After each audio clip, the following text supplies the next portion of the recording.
School के ऊपर अच्छा काम किया। यहाँ का जो गवर्नेंस सिस्टम है दिल्ली का वही बहुत कॉम्प्लिकेटेड है। योजना लाना चाहते हैं तो वो उन्हीं महिलाओं के लिए लेके आए जिन जो जरूरतमंद है।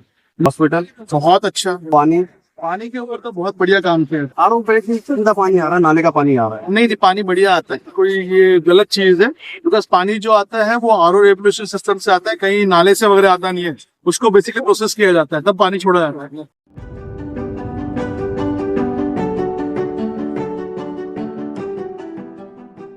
जैसे कि आप देख रहे हैं अभी चुनाव की डेट आ चुकी है, 5 फरवरी को चुनाव है दिल्ली में और इसके साथ ही आचार संहिता लागू हो गई है। जी जी। आपको क्या लगता है कि किस पार्टी की सरकार जो आएगी दिल्ली में, आपको क्या लगता है कौन सी पार्टी जीतेगी? जी जितनी ठंड दिल्ली में है तो इन्हें नहीं पॉलिटिकल गर्माहट भी दिल्ली में बढ़ रही है।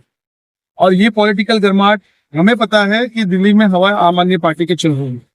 ये बहुत ज्यादा कोशिश कर रहे हैं कि पार्टी को डिफ्लेम किया जाए या फिर बहुत तरीके से जो उन्होंने काम नहीं किया उन तरीके से उनको किस तरह से बुरा बताया जाए, पर ये होने वाला नहीं है। दिल्ली के जनता ने आम आदमी पार्टी को पैदा किया है। ये पार्टी इस दिल्ली से पैदा हुई है और हर कोई दिल्ली वाले तो चाहते ही है कि जिस बच्चे को उन्होंने यहाँ से पैदा किया है उसे वो यहाँ पे नहीं हारने देंगे या उसे नहीं मारेंगे। जो क्या नाम है आंदोलन हुआ था अन्ना हजारे के टाइम पे, जी जब ये पार्टी बनी थी, उसके बाद 2013 में चुनाव हुए, तभी जीती। हालांकि इनको बहुमत नहीं मिला था, लेकिन फिर भी सरकार बनी थी आईटी, इसके बाद गिर गई, फिर दोबारा बहुमत पे आई थी, क्या नाम है 57 सीट पे। जी उसके बाद अभी देखते हैं कितने आरोप लगते हैं इस पे। इन्होंने 3 बार की सीएम है, इन्होंने कोई काम नहीं किया, पानी पे काम नहीं किया, पानी के आरोप बहुत ज्यादा लगते हैं। पानी पे तो उन्होंने काम किया है। बेसिकली 20,000 लीटर से लोग पानी दे रहे हैं लोगों को। पानी, बिजली, जो बेसिक सुविधा होती है, आदमी को क्या लगता है रोटी कपड़ा मकान नॉर्मली, ठीक है, तो इन्होंने उस पर काम किया है। उन्होंने हेल्थ सुविधा पे काम किया। जाइए हॉस्पिटल में, इनके क्लिनिक में जाइए, इनके जो जनता मोहल्ला क्लिनिक बोलते हैं ये लोग इनको, तो आप इनमें जाइए, आप देखिए एक्चुअल में काम हुआ है कि नहीं हुआ है। आप स्कूल्स में जाइए, स्कूल्स विजिट कीजिए इनके। अगर स्कूल इनके अच्छे नहीं बनते तो ट्रम्प की बीवी जो अभी जीत के आए हैं, ट्रम्प प्रेसिडेंट, इनके भाई आके देखते नहीं, ठीक है। तो बीजेपी द्वारा 500 स्कूल का वादा किया था और एक भी नहीं खुला। हमने जगह जगह पोस्टर देखे हैं, तो आपको क्या लगता है स्कूल की संख्या बनी है या बड़े हैं, तो खुले हैं या फिर उनको बस मरम्मत? कोई भी सरकार जब भी शिक्षा पे काम करना चाहे तो उसका शिक्षा का बजट ऑटोमेटिकली बढ़ जाता है। तो अगर आप देखेंगे शीला दीक्षित के बाद इनकी सरकार बनी है तो इनका बजट ऑलरेडी इन्होंने बहुत ज्यादा बजट यूज किया हुआ है। फिनलैंड में जाके इन्होंने स्टडी की है इंटरनेशनल मार्केट की, और उसके हिसाब से उन्होंने बच्चों को सिर्फ और सिर्फ वर्कर्स नहीं बनाया, इन्होंने बच्चों को अपने पैरों पे खड़ा रहना सिखाया है। बहुत सारे बच्चे IITM, IIBMs वगैरह में जा चुके हैं, उन्होंने अच्छी तरीके से तरक्की की है और मैं चाहता हूँ कि बहुत सारे बच्चे IITs वगैरह में जा चुके हैं दिल्ली सरकार के, तो रिजल्ट बहुत बढ़िया है। ऐसा कोई दिक्कत वाला काम तो है नहीं यहाँ पर। और ये एक जैसे चुनाव पास आते रहे तो सबके वादे निकल के आ रहे हैं। आम आदमी ने महिला सम्मान योजना निकाला, जी बीजेपी ने लाडली योजना निकाला 2500 और 1100 रुपये नकद दे रहे हैं, जी जैसे परवेश वर्मा जी ने अभी 1100 रुपये नकद बांटे। जी तो ये भी आरोप लगता है कि ये पैसे कहाँ से आए। कोई इस पे आरोप ये लगा रहा है, बीजेपी सिर्फ आम आदमी लगा रही है, ये 86 दे रही है। तो क्या आपको लगता है कि बीजेपी इस पे बड़ा हासिल कर सकती है बढ़ाओ? देखिए लाडली बहन योजना जो है ना, बेसिकली ये MP में शुरू में, मध्य प्रदेश में शुरू हुई थी। तो मध्य प्रदेश में जो शुरू हुई है लाडली बहन योजना, अगर आप देखेंगे तो वहां पे शिक्षा व्यवस्था सही ढंग की नहीं। तो जितनी भी औरतों को ये लाडली बहन योजना मिली, तो MP में अगर आप इलेक्शंस में देखेंगे तो बहुत सारे वोट, मतलब ऑलमोस्ट 100% वोट मध्य प्रदेश के बीजेपी के चुन के आए। ये लाडली बहन योजना की वजह से चुन के आए। वही इन्होंने महाराष्ट्र में भी करने की कोशिश की, तो महाराष्ट्र में भी इन्होंने जो रंग रलियां वहां पे चली है बीजेपी की, तो वो भी जीत के आए, बिकॉज वो बहुत सारे ग्रामीण प्रदेशों में उनके सीट्स निकल के आए। और जब अर्बनाइजेशन में आप देखते हैं तो यहाँ पढ़े लिखे लोग हैं, तो यहाँ पे 2100 रुपए या 1900 रुपए उन औरतों को बहुत ज्यादा फायदा होगा जो बेसहारा है, जो एक्चुअल में गरीब रेखा के नीचे। तो MP में जो उन्होंने वादे किए, तो वहाँ इन्होंने 2500 का वादा पूरा नहीं किया। नहीं, MP में उन्होंने वादा पूरा किया, इसके लिए MP में ये लोग जीत के आए। बाकी वादों का इन्होंने बट्टा बोर करके रखा हुआ है। ना शिक्षा पे उन्होंने काम किया, ना बाकी की चीजों पर काम किया, पानी व्यवस्था, हेल्थ व्यवस्था, या फिर आप देखेंगे ट्रेन में जो अभी व्यवस्था है या सिक्योरिटी, वो उन्होंने नहीं किया। CCTV पे भी काम उन्होंने नहीं किया। तो इस सरकार ने काम किया है उसका। वहाँ पे वादा किया, उन्होंने वादा पूरा किया, तो इसी तरह ये दिल्ली में वादा कर रहे हैं, तो ये आपको लगता है दिल्ली में दिल्ली में पूरा नहीं कर पाएंगे, बिकॉज दिल्ली का बजट उतना है नहीं बेसिकली। देखिए, तो 2500 का तो वादा नहीं है, पर ये 1800-1900 का जो वादा किया है उन्होंने, वो उन्हीं महिला को देना चाहिए जो महिला एक्चुअल में इसको डिजर्व करती है। जैसे इन्होंने ये कर दिया वादा कि हम हर महिला को टिकट फ्री दे देंगे। वो बेसिकली पब्लिक ट्रांसपोर्ट से वो अपना चला सकती है। पर मुझे ऐसा लगता है बेसिकली कि ये जो 2100 या 1800 रुपए ये लोग जो दे रहे हैं, तो ये उन महिलाओं के पास जाना चाहिए जो बेसहारा है, जो बेचारे बेघर है, जिनके पास कुछ भी नहीं। जैसे अभी कुछ महिलाएं मैं रास्ते पे देख रहा हूँ, वो बेचारे कुछ फूल बेच रही है, कुछ ये बेच रही है, तो उनके पास कुछ चीजों की बहुत ज्यादा असुविधा होती है। वो तो अपना लाइट बिल भी नहीं भर सकती, वो तो कुछ झुग्गी झोपड़ियों में रहती है। तो मैं चाहूंगा कि उनके लिए अगर वो कुछ करें तो बेटर है। जिनके पास जो बाइक से घूम रही है महिला, जो आराम से अपना कुछ घर समस्या चला रही है, जिनके हस्बैंड अच्छे जॉब कर रहे हैं, तो आई डोंट थिंक उन महिलाओं को वो चीजें डिजर्व करती है, देना चाहिए। तो ये आपको कहाँ तक लगता है, जिससे आम आदमी ने पंजाब में ये वादा किया था 1000 रुपये देने का जी जी हर महिला को, वो वहाँ नहीं मिला। बहुत ही आरोप लगा रही है कांग्रेस कि पंजाब में नहीं मिला है तो यहाँ पे भी नहीं मिलेगा। देखिए, दिल्ली देखा जाएगा तो दिल्ली एक यूनियन टेरिटरी है बेसिकली, ठीक है। तो यूनियन टेरिटरी में होता क्या है, जो टैक्सेस होता है, जो टैक्स शेड्यूल सिस्टम होता है, वो केंद्र सरकार के थ्रू आता है। टैक्स शेड्यूल सिस्टम यहाँ पे आता है। तो ये मुझे ऐसा मैंने सुना ही दिया है बेसिकली कि ये ऑडिटिंग सिस्टम जो होती है जीएसटी की और रेवेन्यू कलेक्शन की, ये हर 3 महीने में केंद्र सरकार देती रहती है सरकारों को। जहां पे इनकी सरकार नहीं है, बीजेपी की जहां पे सरकार नहीं है, मुझे पता था कि महाराष्ट्र में इनकी सरकार नहीं थी। जब भी सरकार री इलेक्शन के टाइम पे जब भी उनकी फूट पड़ गई थी बेसिकली और नई सरकार बनी थी, उस समय उन्होंने महाराष्ट्र का लगभग 8 महीने से पैसा रोक के रखा था। सही है, ठीक है, 8 महीने से पैसा रोक के रखा था, और वो भी लगभग 70,000 करोड़ रुपए हर महीने का जो रेवेन्यू सरकार से आना चाहिए हमें रिटर्न, जिसको हम लोग रिटर्न फाइल्स कहते हैं, बेसिकली वो आना चाहिए था हमें, पर वो नहीं मिला। तो सेम चीज हुई है सरकार के साथ। और वो लोग क्या कर लेते हैं, बेसिकली बीजेपी का एक मोटो है कि किसी भी जहां पे भी स्टेट गवर्नमेंट की सरकार नहीं है, वहां पे उनके सिर पे बिठा दो एक गवर्नर, एक उनका ऐसा गवर्नर बिठा दो कि जो उनकी बात सुने और बाकी किसी के ना सुने। तो ये ब्रिटिश के जैसा चल रहा है, मतलब ब्रिटिशर्स के में पता रहता है ना, आप एक सरकार एक गवर्नर आके बैठ जाता था हमारे सिर पे और वो हमें बताता था कि करना क्या है और क्या नहीं करना है, नियम कैसे लागू करना है। तो ये चीज तो काम नहीं करने वाली। हाँ, तो ये आप सरकारें इन्होंने काफी आरोप लगाए हैं कि जो एलजी है इन्होंने काफी फाइलें रोक के रख रखी है, जिसको इन्हें काम नहीं कर पा रहे हैं।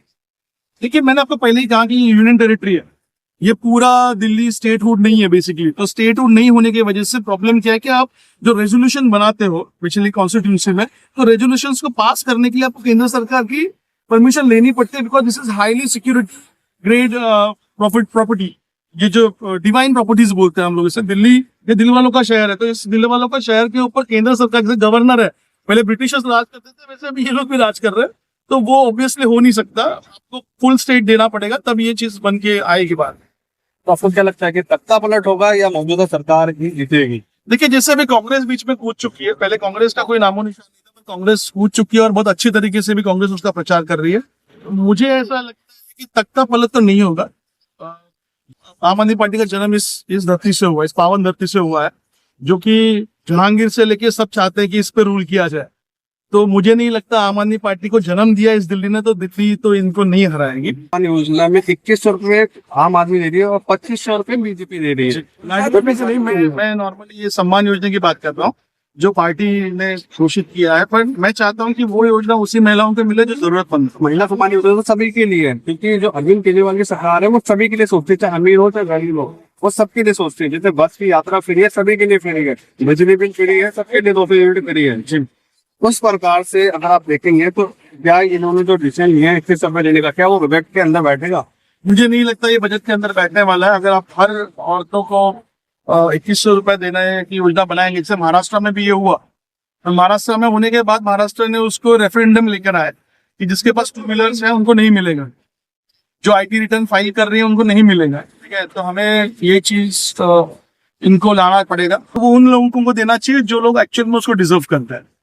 तो अभी बस यात्रा है वो फ्री है, उसके बाद इन्होंने ये घोषणा कर दी है कि हमारे सरकार आने पर हम स्टूडेंट को भी बस यात्रा फ्री देंगे और मेट्रो में 50% कंसेशन देंगे। इसका क्या लगता है आपको कि ये?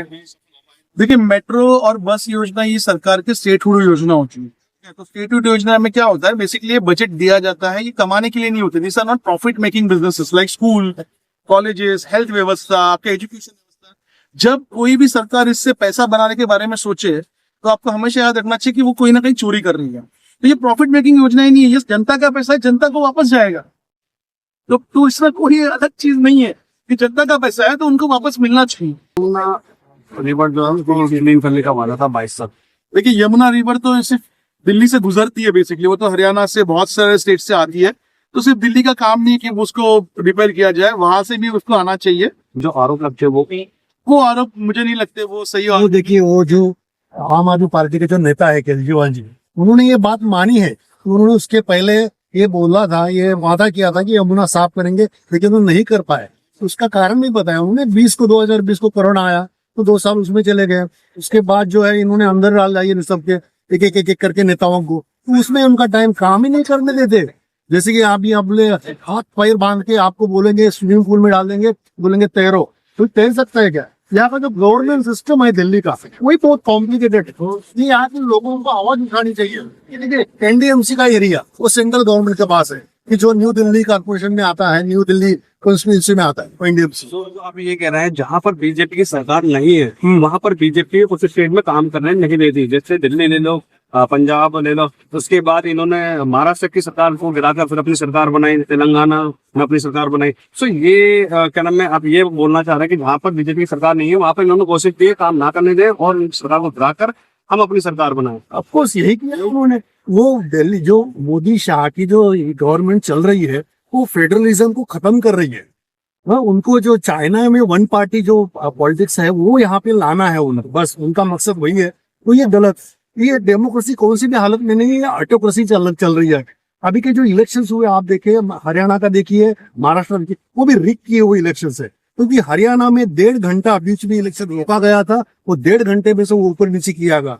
वैसे आप देखेंगे महाराष्ट्र में भी बहुत जगह पे 5 बजे के बाद वोटिंग डाली गई, 11 बजे तक रात को वोटिंग चल रही थी। तो ये जो है ये वहां पे चुन के नहीं आई ये सरकार, ये उन्होंने पूरा डेमोक्रेसी खत्म किया है। इलेक्शन कमीशन देखिए, सुप्रीम कोर्ट देखिए, पूरा पुलिस डिपार्टमेंट देखिए, सब उनके हाथ में है। अभी महाराष्ट्र में देखिए, उनके खुद के बीजेपी के लीडर ये ने तो उनको ये कंफर्म नहीं था कि भाई ये जीतेगी करके, तो किसी ने वहां पे सेलिब्रेट भी नहीं किया उनकी विक्ट्री।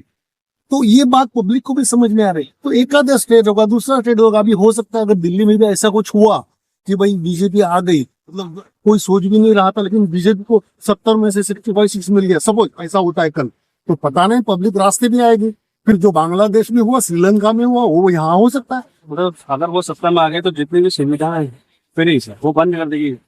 वो देखिए, वो जो राइटिस्ट और लेफ्टिस्ट, ये 2 टाइप्स ऑफ पॉलिटिक्स होती है। तो बीजेपी पॉलिटिक्स राइटिस्ट है, तो वो क्या है, वो जो गरीब श्रीमंत लोगों को वही ज्यादा फेवर करती है। तो गरीब लोगों को मारने का ही उनका ये है, मतलब उनको ज्यादा से ज्यादा नीचे दड़पने की कोशिश करती है। तो अदानी की बात करें तो सबने देखा, अदानी के पास, अदानी को क्या नहीं दिया मोदी ने, पूरा मतलब पोर्ट्स देखिए, आप कोयला देखिए, जो भी कुछ है, स्कूल है महाराष्ट्र में, कुछ स्कूल से मोदी अदानी को दे दिया, हर एक एयरपोर्ट उनको दे दिया है। वो पूरे इंडस्ट्री में उनको उनका प्रचार करते हो। बांग्लादेश में जाके इलेक्ट्रिक, वहाँ का इलेक्ट्रिसिटी बोर्ड का, श्रीलंका में इलेक्ट्रिसिटी बोर्ड का कॉन्ट्रैक्ट उनको दिलवाते हैं। मतलब he is working as a agent of Adani Modi. अभी अदानी के ऊपर कुछ अमेरिका ने कुछ वारंट जारी किया था, अमेरिका के गवर्नमेंट ने, ये उनके ऊपर। तो ये पूरा का पूरा उधर जाके वहाँ पे पैर छू रहे थे इनकी, अपने जो एक्सटर्नल अफेयर्स मिनिस्टर है वो वहाँ पे गए थे और मोदी की विजिट के लिए पैर छू रहे थे उनके। सड़कों पे कहना की जगह जगह गड्ढे हैं, ये भी बनी है, और जो नाले का पानी है, सेवर का पानी, वो रोड पे बह रहा है। मैं दिल्ली की सड़कें बेटर है, कोई प्रॉब्लम। मेरा एक ऑब्जर्वेशन है इसमें, ये जो नाले की बात कर रहे हैं ना, यहाँ के पॉलिटिक्स इतनी घटिया है, गंदी पॉलिटिक्स है यहाँ। जो बाकी जो विरोधी पक्ष लोग है, वो जो है ना, वो नाले जो है, नालियां जो जाते मैनहोल्स, उसमें पत्थर बित्तर डाल के उसको ब्लॉक कर रहे हैं, ताकि वो बहे रास्ते पे, और जो माहौल है वो खराब, जो रूलिंग पार्टी के खिलाफ हो, वो रख रहे हैं। कि जो विपक्षी पार्टी है उन्होंने है जानबूझ ब्लॉक पे। यस ऐसा किया हुआ है। अभी जाके देखिए पहाड़गंज में होटल सिल्वर, सिल्वर इन करके होटल है, उसके सामने मैं 2 दिन पहले ही देखा, उन्होंने 2 बंदे आए थे, 4 बंदे आए थे, तो 2 मैनहोल खोले, अंदर का पूरा कचरा निकाला, उधर ही रास्ते पे छोड़ दिया। अभी कचरा निकाला, वो रास्ते पे डाला, तो उसके बाद थोड़ी देर बाद उसको उठाना चाहिए ना, तो वैसे वहां पड़ा हुआ है, तो लोग जा रहे आ रहे उसको से पैदल। तो इसे क्या कर रही है लोग, ये दिखाना चाहते हैं पब्लिक को, देखो ये काम नहीं करेगा, वो जगह से कूड़ा नहीं उठा दे। दिल्ली में सीएम केजरीवाल का चेहरा साफ हो चुका है, और तो बीजेपी ने अभी तक अपना चेहरा क्या नाम नहीं दिखाया, लेकिन उन्होंने ये बोला है कि कहीं ना कहीं जो हमारे रमेश बुजुर्ग जी हैं उनको सीएम कैंडिडेट घोषित करेगा। आपको क्या लगता है सीएम कैंडिडेट के लायक है? नहीं बिल्कुल भी मुझे तो नहीं लगता अब इनसे नहीं नहीं, देखिए अभी कहा गंगू तेली और कहा क्या बोलते हो ये क्या राजा बोल, वैसा है ये। कहा गंगू तेली कहा राजा बोल, ये कहा भी वो बंदे को सांसद में कैसी बात करने का वो उसको नहीं है, तमीज नहीं है वो आदमी को, ये क्या बोले। ये जो है ना मेरे दिल से बात निकल रही है। मतलब इतनी घटिया आपने को नहीं करनी है। ये एक लोकशाही है, अपने को कैसा समाज बनाना है। क्या आप आदर्श लोग होंगे बच्चों के सामने या तरुण लोग जो उनके सामने ये बंदा सांसद बन के माँ बहन की ऐसी गालियां दे रहा है वो उसको कैसे कोई और पढ़ा लिखा में पता नहीं क्या पढ़ा लिखा है कि नहीं पढ़ा लिखा है, क्योंकि इनका जो मोदी है वही जाली सर्टिफिकेट ला रहा है, एमडी में बीए की। तो ये अब केजरीवाल आईआईटी का बंदा है, काम किया हुआ है, इनकम टैक्स में 24 से तब पढ़ा लिखा है। ये जो भी सभी आतिश जी देखिए, उनके जो बाकी सौरभ भारद्वाज देखिए, ये लोग पढ़े लिखे लोगों को उन्होंने मंत्री बनाया, मंत्री पद दिया हुआ है। तो बहुत मतलब उसमें कुछ कंपैरिजन ही नहीं है। आप इसकी बात ही मत कीजिए, कोई कंपैरिजन। हाँ, जिस तरह देखे हमने इनसे बात की, बहुत अच्छा लगा। ऐसा लगा कि पढ़े लिखे लोगों ने जिन्होंने अपने विचार रखे, इस चैनल के माध्यम से, पीटो नाउ के माध्यम से देखते रहिए, सब्सक्राइब करिए, लाइक करिए।